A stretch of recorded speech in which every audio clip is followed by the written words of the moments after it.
ওয়াইযা কিলা লাহুম লা তুফসিদু ফিল আরদ, তাদেরকে যখন বলা হয়, ওই সমস্ত মুনাফিকদেরকে যখন বলা হয় তোমরা দুনিয়াতে হাঙ্গামা করবে না, ওয়াইযা কিলা লাহুম লা তুফসিদু, তোমরা দুনিয়াতে কোনো ফাসাদ সৃষ্টি করবে না, ফাসাদ সৃষ্টি করবে না, তখন তারা কি বলে? ইসরায়েলরা কি বলে জানেন? কালু ইন্নামা নাহনু মুসলিমুন, আমরাই তো মীমাংসা অবলম্বন করেছি, মীমাংসা পথ আমরাই তো বেছে নিয়েছি। সুবহানাল্লাহ, ওরে আল্লাহ শয়তানি। তারা বলে আমরা বিশৃঙ্খলা এইটা আমরা দমন করার পথেই তো আমরা আছি। তাদেরকে যখন বলা হয় দুনিয়াতে হাঙ্গামা করবো না, মারামারি ফাসাদ করবো না, তারা বলে না আমরাই তো সেগুলোকে দমন করার জন্যই, দমন করার পথেই তো আমরা আছি। আল্লাহ পাক বলেন আলা ইন্নাহুম হুমুল মুফসিদুন, কোরআনের মধ্যে আল্লাহ পাক বলেন আলা ইন্নাহুম হুমুল মুফসিদুন ওয়ালাকিন লা ইয়াশউরুন। মনে জেনে রেখো, আল্লাহ বলেন জেনে রেখো, তারাই হলো প্রকৃতপক্ষে ফাসাদ সৃষ্টিকারী, তারাই হলো প্রকৃত হাঙ্গামা করার লোক। তারা তা বুঝতে পারে না, ওরা কিল্লা শোন, তারা তা উপলব্ধি করতে পারে না, বুঝতে পারে না আমরা যে হাঙ্গামা করতেছি, আমরা যে দুনিয়াতে ফাসাদ করতেছি, এটা তারা কি করতে পারে না, বুঝতে পারে না।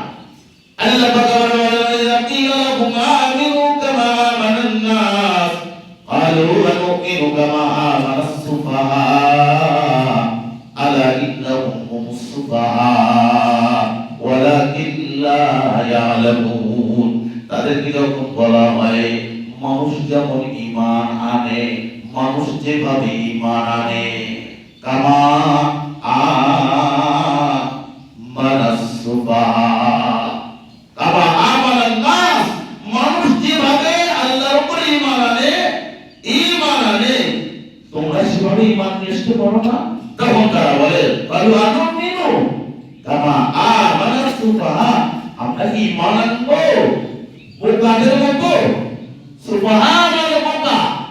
তারা বলে আমরা তারা বলে কি কালু আনুমিনু, আমরা কি ঈমান আনবো কামা আমানাস সুফাহা, বোকাদের মতো। এটা মুনাফিকেরা বলে। আমরা ভিতরে ক্রিমিনাল করব, ঈমান কেন আনবো?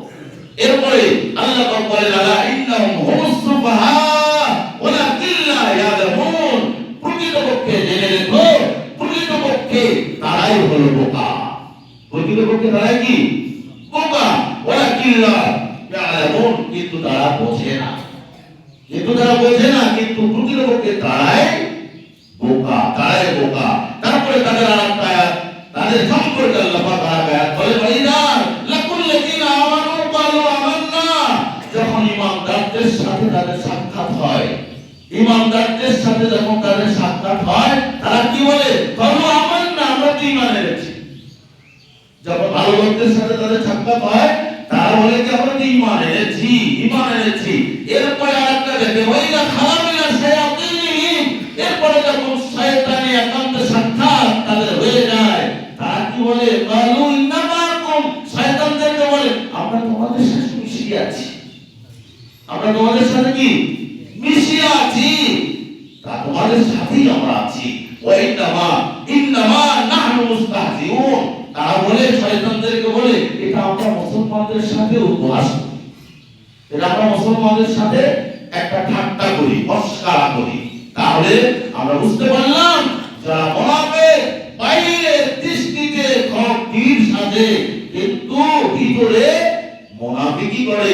এই সমস্ত মুনাফিক মার্কা মুসলমান, যত তীর হোক না কেন, গরুস দৃষ্টিতে দেখা যায়, বড় তীর দেখা যায়, কিন্তু তার ভিতরে যদি মুনাফিকি থাকে তাহলে কিন্তু অবস্থা খারাপ আছে।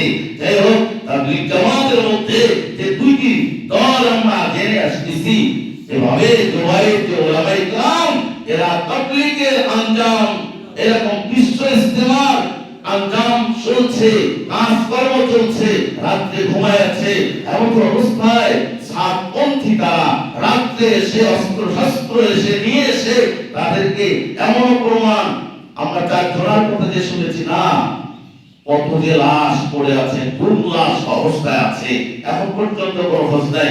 গোকুলের একজন তার পেটে ওই যে গোস্ত কাটা কি ওইটা কি বলা হয়, তাই দিয়ে তার পেটে চোট দিয়েছে। এরকম ভাবে বলরাম বিভিন্ন অস্ত্র নিয়ে তাদেরকে কেটেছে এবং মারছে, এত কষ্ট। এটা হলো মুসলমানের কাজ, হতে পারে না।